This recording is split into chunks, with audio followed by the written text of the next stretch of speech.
Hey family, welcome to the House of Victory Ministries, led by Pastor Louis J. Keys. I'm your sister Asacia, and I'm the head of intercession for this ministry. Today we are covering victory over fear, and we'll be reading 2 Timothy 1 and 7. It reads, "For the Spirit God gave us does not make us timid, but gives us power, love, and self-discipline." Another translation reads, "For God has not given us a spirit of fear, but of power and of love and of a sound mind." Fear is an unpleasant emotion caused by the belief that someone or something is dangerous or likely to cause pain or a threat. Sometimes our fears are irrational, like the fear of being attacked by a ravenous bear in your sleep, but you live nowhere near the woods.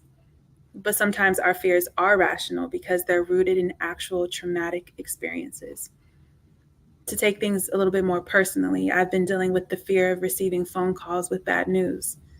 And this stems from receiving phone calls with bad news over the past few years. One about my uncle that died tragically, about my grandpa dying on my 29th birthday, about my dad having a serious accident, and a family member being diagnosed with cancer just last week. I find myself holding my breath and bracing myself to hear something happen to a loved one. Although this fear is understandable to have, I have to take it to God more than I worry, or else this feeling of fear becomes a spirit of fear.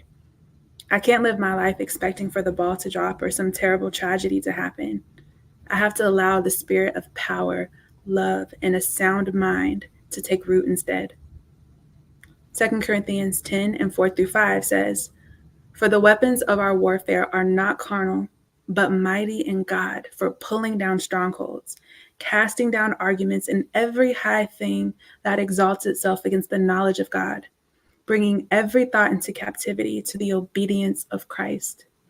So every time I have an anxious thought or I think the worst case scenario, I take that thought captive and submit it to the authority of Jesus. So let's all take our prayer journals and list our fears and pray for God's courage. Let's commit to taking every lie of the enemy captive, claiming our victory, and casting out the spirit of fear in the name of Jesus. Thank you for being here. And remember, everything you need is in the house. Take care.